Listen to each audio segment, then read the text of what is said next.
دیکھیے، اعوذ باللہ من الشیطان الرجیم، بسم اللہ الرحمن الرحیم۔ فانتقمنا منہم فأغرقناهم في اليم بأنهم كذبوا بآياتنا وكانوا عنها غافلين وأورثنا القوم الذين كانوا يستضعفون مشارق الأرض ومغاربها التي باركنا فيها وتمت كلمة ربك الحسنى على بني إسرائيل بما صبروا ودمرنا ما كان يصنع فرعون وقومه وما كانوا يعرشون۔ صدق اللہ العظیم۔ ترجمہ دیکھیے، فانتقمنا منہم فاغرقناہم فی الیم۔ ہم نے ان کو غلطیوں کی سزا دی،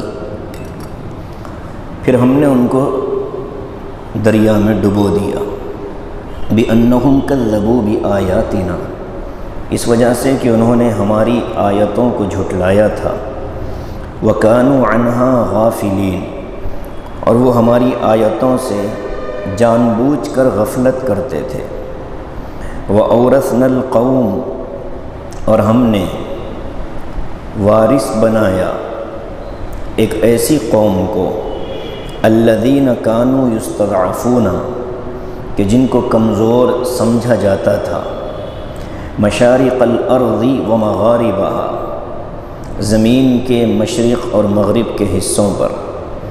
التی بارکنا فیہا، جس زمین میں ہم نے برکتیں رکھی ہیں۔ وتمت کلمۃ ربک الحسنی علی بنی اسرائیل، اور آپ کے رب کا سچا کلمہ اور وعدہ پورا ہو گیا بنی اسرائیل پر۔ بما صبروا، ان کے صبر کرنے کی وجہ سے۔ ودمرنا، اور ہم نے تباہ کر دیے۔ ما کان یصنع فرعون وقوم، فرعون اور اس کی قوم نے، اس کی قوم جو بڑی بڑی عمارتیں بناتی تھی، ہم نے تباہ کر دیے۔ وما کانوا یعرشون، اور وہ باغات جو بلندیوں تک پہنچتے تھے، ہم نے ان کو بھی تباہ کر دیا۔ بنی اسرائیل، حضرت موسیٰ، فرعون، یہی سلسلہ ہے گفتگو کا۔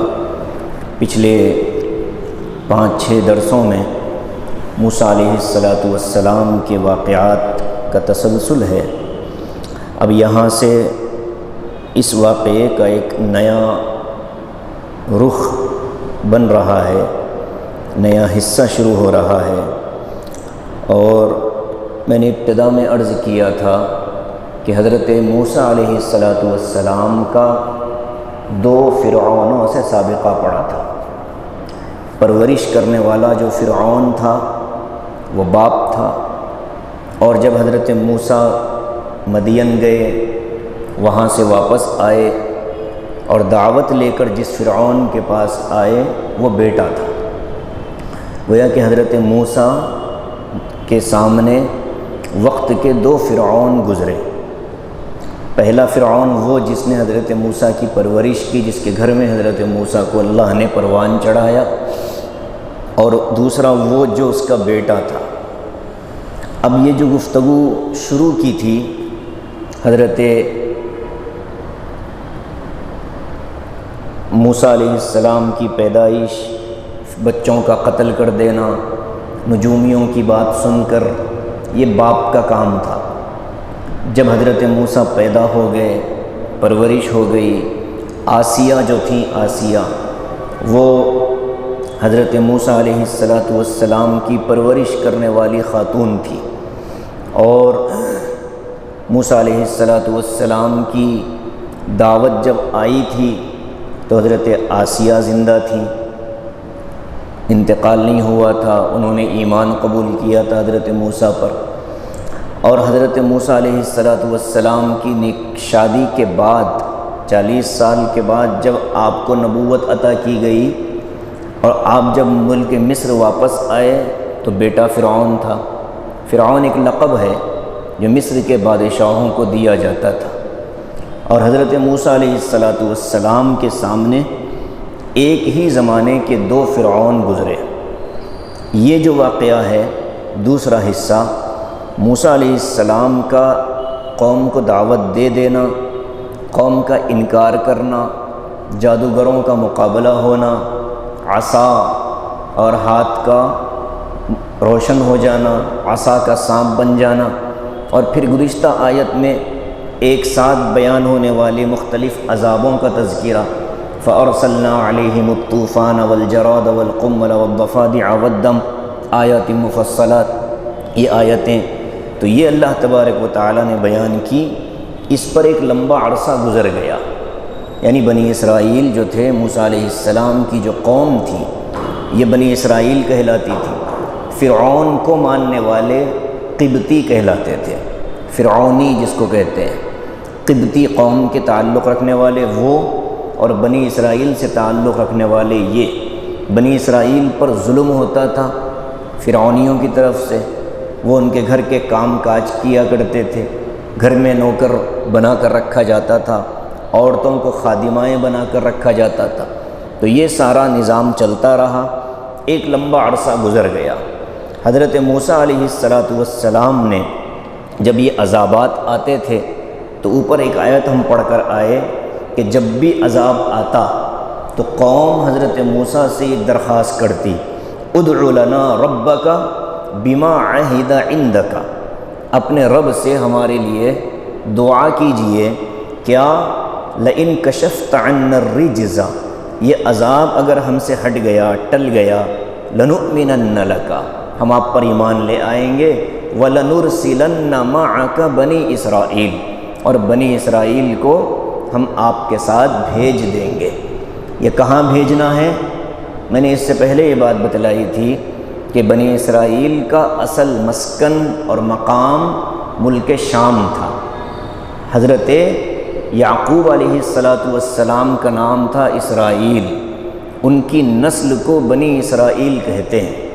حضرت ابراہیم کے پوتے، حضرت اسحاق کے بیٹے حضرت یعقوب علیہ السلام، ان کے ایک بیٹے تھے حضرت یوسف علیہ السلام۔ حضرت یوسف مصر گئے تھے، بازار میں بیچ دیے گئے، عزیز مصر کے گھر میں رہے، وہاں سے اللہ تعالیٰ نے ان کی عزت عفت کی، حفاظت کی، اور اس کے بعد ان کو نبوت عطا کی۔ جیل میں گئے، نبوت ملی، اور پھر اس کے بعد مصر کی بادشاہت اللہ نے ان کو عطا فرمائی، وہاں کے وزیر خزانہ بنائے گئے۔ اور جب وزیر خزانہ بنے تو ملک شام کے اندر قحط سالی تھی، غربت تھی، کھانے کے مسائل تھے، تو انہوں نے اپنی قوم بنی اسرائیل کو منتقل کر دیا تھا۔ وہ قوم بنی اسرائیل کون؟ حضرت یوسف کے 11 بھائی، ان 11 بھائیوں کی اولاد ہی بنی اسرائیل کہلاتی ہے۔ اسرائیل تو یعقوب علیہ السلام کا نام ہے، اب ان کی اولاد کو یعقوب کی اولاد، اسرائیل کی اولاد کہتے ہیں، تو بنو اسرائیل یا بنی اسرائیل حضرت یعقوب کی اولاد ہے۔ 12 بھائی تھے، ایک تو حضرت یوسف خود، اور بقیہ ان کے علاوہ 11۔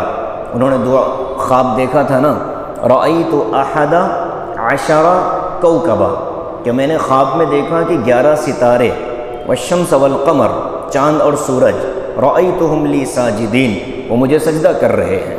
تو 11 بھائی حضرت یوسف کے اور والدین، تو یہ خاندان جب مصر منتقل ہوا وہیں سے ان کی نسل پروان چڑھی، آگے بڑھی، بنی اسرائیل کا ایک وجود ہوا۔ یہ جو بنی اسرائیل ہے یہ حضرت یوسف علیہ السلام کے زمانے سے حضرت موسیٰ علیہ السلام کے زمانے تک مصر کے اندر تھے۔ اب یہاں سے ان کو اپنے اصلی مکان اور مسکن کی طرف منتقل ہونا ہے، اس کی طرف اشارہ کیا کہ ہم آپ کے ساتھ بنی اسرائیل کو بھیج دیں گے، ہم آپ کے قوم کو روکنے والے نہیں۔ لیکن جیسے ہی عذاب کو ہٹایا جاتا، فلما کشفنا عنہم الرجز، جیسے ہی عذاب کو ہٹایا جاتا، ہم اذا ہم ینکثون، وہ اپنی پرانی روش پر آ جاتے تھے۔ تو حضرت موسیٰ علیہ السلام نے بنی اسرائیل سے یہ کہا، رات کو فرعون کے لشکر سے چھپ کر ہم کو یہاں سے نکلنا ہے۔ 12 قبیلے تھے، 12 بھائیوں کے 12 قبیلے، 12 قبیلوں کے 12 ذمہ دار، اور حضرت موسیٰ علیہ السلام ان سب کے قائد اور امیر۔ حضرت موسیٰ نے کہا کہ رات کے وقت نکلو، سورہ شعراء میں آیا ہے، رات کے وقت نکلو، فرعون کو پتہ نہ ہونا چاہیے ورنہ وہ ظلم کرے گا، بلا وجہ کا ظلم۔ تو حضرت موسیٰ کی ہدایت پر بنی اسرائیل رات کو نکلے۔ نکلنا تھا ان کو، یہ مشرق ہے، یہ شمال ہے، یہ جنوب ہے، یہ مغرب ہے۔ وہ یہاں سے نکلے، شمال کی طرف چلنا تھا، چلتے چلتے چلتے چلتے کچھ میل چلنے کے بعد ان کو مشرق کی طرف مڑ جانا تھا۔ غلطی ہوئی، رات کا وقت تھا، 12 قبیلوں کو رات کے وقت لے کر چلنا بہت بڑی بات ہے، من جانب اللہ نظام بھی بن گیا تھا۔ تو انہوں نے وہاں سے نکلے وہ، اور سیدھے چلنے کے بجائے آگے سے جو مڑنا تھا پہلے ہی مڑ گئے اور سیدھے مشرق کی طرف چلنے لگے۔ اور مشرق کی طرف کیا تھا؟ بحر قلزم تھا، دریائے قلزم تھا، نیل نہیں تھا۔ یہ غلط فہمی ہے لوگوں کی کہ دریائے نیل میں ڈوب گئے۔ دریائے نیل میں نہیں ڈوبا فرعون، دریائے نیل تو مصر میں ایک اور مقام پر چلنے والی تھی۔ یہ جو دریا ہے دریائے قلزم، جس کو بحر احمر کہتے ہیں، ریڈ سی، جس کو آج کی زبان میں کہا جاتا ہے ریڈ سی، اور اسی کے اندر آج سوئس کینال بنایا گیا ہے۔ عرب کا اپنے کیا کہتے ہیں اس کو، سوئس کینال انٹرنیشنل مارکیٹ کے لیے ایک ریڑھ کی ہڈی کی حیثیت رکھتا ہے، نہر سوئس۔ اس مقام تک ان کو پہنچنا تھا، مصر سے نکلنا ہے، وہ جو کنارہ تھا اس کے برابر سے باہر نکل کر ان کو ملک شام میں منتقل ہو جانا تھا، لیکن راستہ بھٹک گئے، پہلے ہی داہنی طرف مڑ گئے۔ نتیجہ یہ ہوا کہ یہ راستہ بھٹکنے کا احساس ہوتے ہی لوگوں میں گڑبڑ شروع ہو گئی کہ ہم بہک گئے۔ اب جیسے ہی گڑبڑ شروع ہو گئی، ایک لوگوں کو پتہ چل گیا، فرعون کے لشکر کو معلوم ہو گیا، تو فرعون خود اپنے لشکر کی قیادت کرتا ہوا نکلا پیچھا کرتے ہوئے۔ اب بنی اسرائیل 4 طرف سے پھنس گئے، سامنے چلتے ہیں تو بحر قلزم، دائیں اور بائیں مصر کے بڑے بڑے پہاڑ، اور پیچھے فرعون کا لشکر۔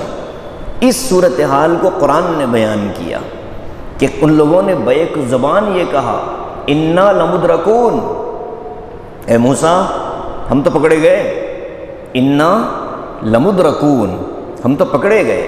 حضرت موسیٰ علیہ السلام اس تکلیف اور پریشانی کی حالت میں کھڑے ہو کر ایک جملہ کہتے ہیں، کلا، ہرگز نہیں، ان معی ربی سیہدین، یہ میرا نکلنا اللہ کے حکم پر ہوا ہے، مجھے یقین ہے کہ میرا اللہ میرے ساتھ ہے، اور اس مشکل گھڑی میں بھی اللہ مجھے راستہ دکھائے گا۔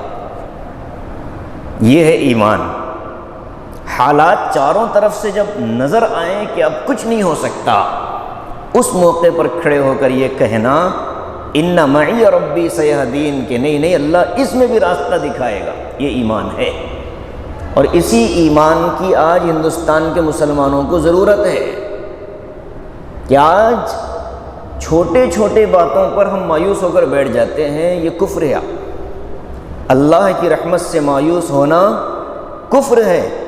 حضرت یعقوب علیہ السلام نے جب ان کا پہلا بیٹا یوسف بھی گم گیا، دوسرا بیٹا بنیامین بھی گم گیا، تو اپنی 10 بیٹوں کو بلا کر کہا کہ بیٹے جاؤ اور جا کر بادشاہ سے بات کرو، لے آؤ میرے بیٹے کو، اور یاد رکھنا اِنَّهُ لَا يَيْأَسُ مِن رَّوْحِ اللَّهِ إِلَّا الْقَوْمُ الْكَافِرُونَ، اللہ کی رحمت سے مایوس نہیں ہوتے ہیں مگر وہی لوگ جو کافر ہیں۔ کیا مطلب؟ اللہ کی رحمت سے ایمان والا کبھی مایوس نہیں ہوتا، ہاں کافر اللہ کی رحمت سے ہمیشہ مایوس ہو جاتا ہے۔ اس لیے ان آیتوں کو پڑھ کر لگتا ہے کہ جو اللہ حضرت موسیٰ کو اس مشکل گھڑی میں رہنمائی کر کے پوری قوم کی حفاظت کے لیے کھڑا کر دیتا ہے، آج بھی کوئی نہ کوئی موسیٰ کہیں نہ کہیں کھڑا ہوگا جو یہ آواز لگا رہا ہوگا کہ لوگوں ڈرو نہیں، گھبراؤ نہیں، اللہ ہمارے ساتھ ہے، اللہ ہماری مدد کرے گا۔ قوم کے ہر فرد کو موسیٰ علیہ السلام کا کردار ادا کرنا پڑے گا۔ باپ ہے گھر میں، اس کو کردار ادا کرنا پڑے گا اپنی نسلوں کے سامنے کہ بیٹے حالات سے گھبرانا نہیں، حالات سے ڈرنا نہیں، اللہ راستہ کھولنے والا ہے، بس یہ ہے کہ اس کے احکام پر جم جاؤ۔ آگے آیت میں جملہ آ رہا ہے، تم جم کر اللہ کی عبادت میں اور اپنی زندگی کی اصلاح میں لگ جاؤ، اللہ ضرور راستہ کھولے گا۔ عربوں میں ایک کہاوت مشہور ہے، ایک شخص مرنے لگا، کوئی حقیقی قصہ نہیں، کہاوت ہے، مرنے لگا تو لوگوں نے اس سے پوچھا کسی چیز کا غم ہے؟ تو کہا کہ ہاں بہت بڑا غم ہے۔ پوچھا کیا؟ کہنے لگا کہ میں نے یہ سوچا تھا کہ پوری دنیا کو بدل کر رکھ دوں گا، اصلاح کر دوں گا پوری دنیا کی۔ کچھ دنوں بعد مجھے پتہ چلا کہ میں نہیں کر سکتا، تو میں نے ارادہ کیا کہ اپنے ملک کی اصلاح کروں گا۔ پھر کچھ دنوں بعد پتہ چلا کہ یہ بھی میری بس کی بات نہیں، تو میں نے سوچا کہ اپنے علاقے کی کر لوں گا، شہر کی کر لوں گا، محلے کی کر لوں گا، بستی کی کر لوں گا، پڑوس کی کر لوں گا، خاندان کی کر لوں گا، گھر کی کر لوں گا۔ اور جب میں نے سوچا کہ گھر کی اصلاح بھی مجھ سے نہیں ہو سکتی، اپنی کرنے کا میں نے ارادہ کیا تو موت آ گئی۔ اپنی کرنے کا جب میں نے ارادہ کیا تو موت آ گئی۔ تو کہا کیا نصیحت ہے؟ تو اس نے کہا اصلاح اپنی ذات سے شروع کر دو، اپنی ہو جائے گی، گھر کی ہو جائے گی، جب گھر کی ہوگی تو محلے کی ہوگی، محلے کی ہوگی تو بستی کی ہوگی۔ نیچے سے اصلاح کا کام شروع ہوگا تو ختم ہو جائے گا، پورا معاملہ صاف ہوگا۔ ہر فرد موسیٰ علیہ السلام کا کردار ادا کرے کہ میں اپنی ذات میں اللہ کا پابند رہوں، احکام کا، باقی اللہ کے بارے میں یہ یقین رکھوں کہ اللہ میری مدد ضرور کرے گا۔ احکام الہیہ پر عمل نہ کرتے ہوئے یہ کہنا کہ اللہ مدد کرے گا، یہ ضابطۂ خداوندی کے خلاف ہے۔ اللہ کا ضابطہ کیا ہے؟ تم میری اطاعت میں لگ جاؤ، تمہارے معاملات میرے ذمے ہیں، میرے ذمے ہیں۔ اب تمہیں کہاں سے نکالنا ہے میں جانتا ہوں، لیکن تمہیں جو کام دیا گیا، تمہیں جو ذمہ داری دی گئی ہے، تم کو اس کو پورا کرنا ہوگا۔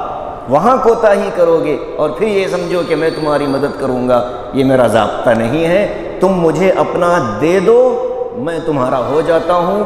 من کان للہ کان اللہ لہ، جو اللہ کا اللہ اس کا، جو بندہ اللہ کا بن گیا اللہ ہی اس کا ہو گیا۔ تو حضرت موسیٰ علیہ السلام نے بنی اسرائیل سے کہا مجھے تو پورا یقین ہے کہ اللہ تبارک و تعالی میری رہنمائی کرے گا، ان معی ربی سیہدین۔ اب کیا ہوا؟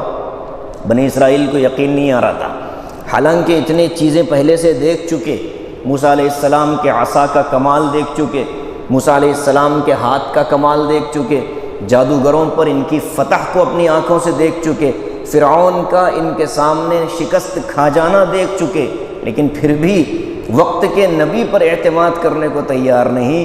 کیا کہتے تھے کہ پھر بھی ہمیں ڈر لگتا ہے۔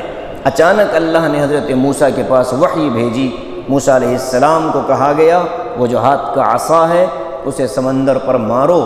انہوں نے عصا مارا، خاندان کے 12 قبیلے تھے، ان 12 قبیلے والوں کے لیے 12 راستے بن گئے۔ ایک ہی راستہ کیوں نہیں بنایا اللہ نے؟ بنی اسرائیل پھر لڑ جاتی کہ پہلے کون جائے گا، بنی اسرائیل پھر لڑتی کہ پہلے میں، تو اللہ نے کہا کہ نہیں، ان کے لیے 12 الگ الگ راستے بنا دو۔ جب چلنے لگے بحر قلزم میں تو موسیٰ علیہ السلام سے پوچھتے ہیں کہ حضرت یہ ہمارے برابر والا قبیلہ نظر نہیں آ رہا، تو وہ جو پانی کی دیواریں بیچ بیچ میں بن گئی تھیں اللہ نے اس کو تھوڑا سا اور ہلکا کیا، تو وہ ایک دوسرے کو دیکھتے دیکھتے دریا پار کر رہے تھے۔ دریا پار ہو گئے، بالکل سمندر خشک ہو گیا۔ آپ کو یاد ہوگا کہ گزشتہ صدی میں بہار وغیرہ کے علاقوں میں ایک زلزلہ آیا تھا بڑا زبردست 1934 میں۔ اس زلزلے کے موقع پر گنگا ندی کا پانی 5 سے 6 منٹ کے لیے بالکل خشک ہو چکا تھا، ندی کی زمین نظر آ رہی تھی۔ لکھا ہے ابھی بھی، دیکھیں آپ کتابوں میں، دریائے گنگا کا پانی 5-6 منٹ کے لیے زلزلے کے جھٹکے کی شدت کی وجہ سے وہ ہٹ گیا تھا۔ لوگوں نے آنکھوں سے دیکھا، اور اس زمانے کے انگریزی اخبارات میں اس کو بہت بڑی خبر کر کے شائع کیا گیا۔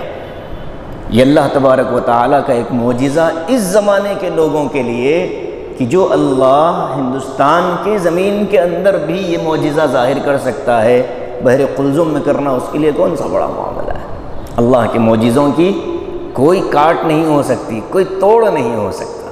اس لیے اللہ تعالیٰ نے بنی اسرائیل کو پار کروا دیا۔ اب آگے دریا سے نکلنے کے بعد ان لوگوں نے کیا کیا اس کو آگے بیان کیا ہے، لیکن اب فرعون پیچھا کرتے کرتے وہاں تک پہنچا۔ اس نے جب دیکھا تو اس کے تکبر اور غرور نے اندر سے کہا کہ دیکھو دریا نے فرعون کے لیے راستہ کھول دیا۔ اب جیسے ہی بنی اسرائیل کا آخری فرد دریا سے باہر نکلا، فرعون کے افراد بھی دریا میں پورے لشکر کے ساتھ کود پڑے۔ جب وہ بیچ دریا میں پہنچے تو اللہ تعالیٰ نے پانی کو چلا دیا، اور پھر وہ بحر قلزم کے اندر ڈوب گئے، مر گئے سارے کے سارے۔ فرعون وہ بھی ڈوبا۔ کچھ دیر کے بعد اس کو سمندر نے زمین پر پھینک دیا کہ اس کو میں نہیں رکھتا اپنے پاس۔ زمین میں دفن کرنا چاہا تو زمین نے باہر پھینک دیا کہ اس کو ہم بھی نہیں رکھتے۔ تو نہ سمندر نے قبول کیا نہ زمین نے قبول کیا، تو اللہ تعالیٰ نے کہا الیوم ننجیک ببدنک لتکون لمن خلفک آیا۔ اے فرعون، اس کا ایک قصہ حضرت یونس علیہ السلام کے سورہ کے اندر بھی اللہ نے بیان فرمایا، آج ہم تیرے بدن اور تیرے جسم کو محفوظ رکھتے ہیں قیامت تک کے لیے، تاکہ بعد میں آنے والوں کے لیے تو عبرت کا نشان بن جائے۔ وہ موجود ہے۔ یہ وہی دوسرا فرعون ہے جس نے حضرت موسیٰ علیہ السلام کا جادوگروں سے مقابلہ کروایا تھا، اسی کی نعش پڑی ہے وہاں مصر کے اندر، اور دنیا کے لیے عبرت کا سامان اللہ نے اس کو بنایا ہے۔ تو فرماتے ہیں فانتقمنا منہم، ہم نے ان سے بدلہ لیا۔ اللہ بدلہ نہیں لیتا، لیکن مطلب کیا ہے؟ گناہوں کی سزا دیتا ہے۔ اللہ گناہوں کی سزا دیتا ہے۔ تو اللہ فرماتے ہیں کہ ہم نے ان کو غلطیوں کی سزا دی۔ فَأَغْرَقْنَاهُمْ فِي الْيَمِّ، ہم نے ان کو سمندر میں ڈبو دیا۔ بِأَنَّهُمْ كَذَّبُوا بِآيَاتِنَا، اس لیے کہ انہوں نے اللہ کی یعنی ہماری آیتوں کو جھٹلایا۔ وَكَانُوا عَنْهَا غَافِلِينَ، اور جب ان کے سامنے آیتیں پڑھی جاتی تھیں تو وہ اس سے جان بوجھ کر اعراض کرتے تھے۔ غفلت کے 2 معنی آتے ہیں۔ ایک تو غفلت آدمی سے ہو جاتی ہے، اس کے اختیار میں نہیں ہوتا، اس کے اختیار میں نہیں ہوتا، یعنی آدمی کو یاد نہیں ہے کہ اس کا وضو نہیں ہے، اور وہ بے خیالی میں نماز کے لیے آ گیا۔ نماز پڑھا دینے یا پڑھ لینے کے بعد اس کو یاد آیا کہ میرے تو وضو نہیں تھا۔ یہ غفلت ہے، یہ معاف ہے۔ ایک غفلت یہ ہوتی ہے کہ وضو کے نہ ہونے کا علم ہے، لیکن پھر بھی چلو کون دیکھنے والا ہے، یہ ہے غفلت جان بوجھ کر۔ اللہ نے کہا یہ ایسے تھے کہ جان بوجھ کر اعراض کرتے تھے ہماری آیتوں کا۔ اب اللہ فرماتے ہیں فرعون تو ڈوب گیا، فرعون کا لشکر ختم ہو گیا۔ وَأَوْرَثْنَا الْقَوْمَ الَّذِينَ كَانُوا يُسْتَضْعَفُونَ مَشَارِقَ الْأَرْضِ، بنی اسرائیل وہاں سے نکل کر ملک شام میں داخل ہو گئے۔ ملک شام سرسبز و شاداب علاقہ، وہاں کی زمینیں بڑی زبردست، کھیتی بڑی شاندار۔ مصر میں جب تک تھے فقر و فاقہ رہا، غربت رہی، طوفان رہا، قحط سالی رہی، ٹڈیوں کا عذاب، یہ ساری چیزیں جھیلتے رہے۔ قوم ان کے اوپر تو نہیں آیا لیکن دیکھتے تو تھے۔ اور ملک شام کے اندر یہ ساری چیزیں نہیں تھیں، وہاں باغات بھی بڑے اعلیٰ درجے کے اور میوے بھی بڑے خوب عمدہ۔ فرماتے ہیں کہ ہم نے بنی اسرائیل کو، جن کو پوری دنیا میں کمزور قوم سمجھا جاتا تھا، ہم نے ان کو زمین کے مشرق و مغرب کا مالک بنا دیا ہے۔ یہ وعدہ ہے پچھلے آیت کے اندر رکوع میں۔ دیکھیے کیا کہا، اوذینا من قبل ان تأتینا ومن بعد ما جئتنا۔ حضرت موسیٰ نے نصیحت کی تھی نا، استعینوا باللہ واصبروا، آیت نمبر 128۔ موسیٰ نے قوم سے کہا تھا کہ اللہ سے مدد مانگو اور صبر کرو، مدد مانگو اور صبر کرو۔ اللہ تبارک و تعالیٰ کی زمین ہے، جسے چاہے بادشاہت دے دے گا، اور نیچے آیت میں فرمایا ان قریب اللہ تعالیٰ تمہارے دشمن کو ہلاک کر دے گا اور تم کو زمین میں خلیفہ بنا دے گا۔ یہ وعدہ یہاں پورا ہوا کہ اللہ فرماتے ہیں وَأَوْرَثْنَا الْقَوْمَ الَّذِينَ كَانُوا يُسْتَضْعَفُونَ، جس قوم کو دنیا والے کمزور سمجھتے تھے ہم نے اسی کو زمین کی ملکیت اور بادشاہت دے دی۔ نہ صرف یہ کہ زمین کا ایک حصہ مشرق و مغرب سے اللہ نے ان کو حکمرانی دی، بارکنا فیہا، اور وہ زمین بڑی بابرکت تھی۔ بابرکت زمین کون سی؟ وہی ملک شام، جس کا معراج کے تذکرے میں اللہ نے ذکر فرمایا سبحان الذی اسری بعبدہ لیلا من المسجد الحرام الی المسجد الاقصی الذی بارکنا حولہ۔ وہ جگہ جس کو ہم نے بابرکت بنایا، یہ وہی جگہ کا تذکرہ ہے، التی بارکنا فیہا، جس زمین پر ہم نے برکتیں نازل کی ہیں۔ اب یہ برکتوں کی زمین ملک شام کا پورا علاقہ ہے۔ اس وقت جو ملک شام ہے وہ بہت محدود ہے، بہت چھوٹا سا ہے، ورنہ اس زمانے کا جو ملک شام تھا اس میں فلسطین بھی ہے، موجودہ اسرائیل بھی ہے، اردن بھی ہے، لبنان بھی ہے۔ ملک شام جو اس وقت کا سیریا ہے وہ بھی اس کے اندر داخل تھا۔ یہ سارا خطہ ملا کر کے شام کا علاقہ کہا جاتا تھا۔ اسی علاقے میں قیامت سے پہلے دنیا کی سب سے بڑی جنگ لڑی جائے گی، اسی علاقے سے حضرت مہدی علیہ رضوان کا ظہور ہوگا، اسی علاقے میں دجال کا خاتمہ ہوگا، اسی علاقے سے حضرت عیسیٰ علیہ السلام کا نزول ہوگا، اسی علاقے سے پوری دنیا کی قیادت ہوگی، اور وہی علاقہ بہرحال آخرت سے پہلے مسلمانوں کی عزت و سرخروئی کا سبب بنے گا۔ وہ ملک شام جو آج فلسطین جہاں حالات بگڑ رہے ہیں وہ سارا حصہ ملک شام کا ہے۔ اللہ فرماتے ہیں وَتَمَّتْ كَلِمَةُ رَبِّكَ الْحُسْنَى عَلَى بَنِي اسرائیل، ہم نے بنی اسرائیل سے جو وعدہ کیا تھا سچا، وہ پورا ہو گیا۔ کیوں ہوا پورا وعدہ؟ بما صبروا، ان کے صبر کی وجہ سے۔ یہ پچھلی آیت کا ہی خلاصہ ہے۔ پچھلی آیت میں جو فرمایا موسیٰ علیہ السلام نے کہ تم اللہ سے مدد مانگو اور صبر کرو، تو اللہ خود کہتے ہیں کہ انہوں نے صبر کیا، جس کے نتیجے میں ہم نے ان کو یہ نعمتیں دیں۔ آج بھی ہمیں یہی پیغام لینا ہے کہ ہم اللہ تبارک و تعالیٰ سے مدد مانگتے رہنا ہے اور صبر کے ساتھ دین پر جمے رہنا ہے۔ اس لیے کہ صبر کے معنی صرف ظلم کے سامنے خاموش ہونا صبر نہیں ہوتا، بلکہ دین پر جمنا اسے بھی صبر کہتے ہیں، گناہوں سے بچنا اسے بھی صبر کہتے ہیں، اور پھر ظالم کا مقابلہ کرنا یہ بھی صبر کے اندر داخل ہے۔ یہ تین کام مسلمانوں کو اس وقت کر لینے چاہیے، دین پر مضبوطی سے جمیں، خود بھی اور نسلیں بھی، گناہوں سے پوری شدت کے ساتھ بچیں، خود بھی نسلیں بھی، اور ظالموں کے مقابلے کے لیے مضبوط ہوتے رہیں، خود بھی نسلیں بھی۔ تو اللہ کا وعدہ ہے کہ زمین پھر دوبارہ ہمارے ہاتھ میں آ جائے گی، بما صبروا، اور جس صبر کو ان لوگوں نے اختیار کیا وہی صبر ان کی کامیابی کا ضامن بنا۔ وَدَمَّرْنَا مَا كَانَ يَصْنَعُ فِرْعَوْنَ، ظاہر ہے کہ جب فرعون جیسا بادشاہ مرتا ہے تو پھر لوٹ کھسوٹ ہی ہوتی ہے۔ بنگلہ دیش کی مثال سامنے، حکمران نے جب ملک چھوڑا قوم نے گھر بار لوٹ لیا، ساری چیزیں لوٹ لٹا کر کے لے کر بھاگے۔ یہ ضابطہ ہے دنیا کا، جب آپ لوگوں کے دلوں پر حکمرانی کرتے ہو تو لوگ آپ کے دیواروں کی حفاظت کرتے ہیں، اور جب آپ لوگوں کے جسموں پر حکومت کرتے ہو تو آپ کے جاتے ہی آپ کی کرسی کھینچ لیتے ہیں۔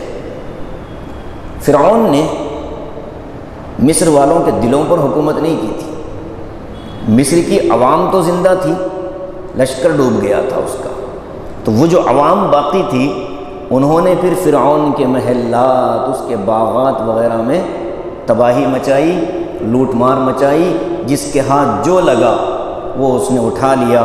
اس کو اللہ فرماتے ہیں وَدَمَّرْنَا مَا كَانَ يَصْنَعُ فِرْعَوْنُ، اور ہم نے وہ ساری چیزیں تباہ کر دیں۔ تدمیر کہتے ہیں کسی کو جڑ سے اکھاڑ دینے کو۔ جو فرعون محلات بنایا کرتا تھا، تعمیرات کا بڑا شوق تھا، وہ ساری ہم نے تباہ کر دیں۔ اور وہ جو باغ بناتے تھے، بیلیں، انگور وغیرہ کی بیل گھروں کی چھتوں پر پھیلایا کرتے تھے، عرش کہتے ہیں چھت کو، یعریشون کا مطلب وہ بیلیں جو چھتوں پر چڑھائی جاتی ہیں، اللہ نے کہا کہ ہم نے ایسے باغات کو بھی تباہ کر دیا۔ اب آگے کی آیت جو ہے یہاں سے بنی اسرائیل کا قصہ شروع ہوتا ہے، وہ قصہ جو بہت مشہور ہے۔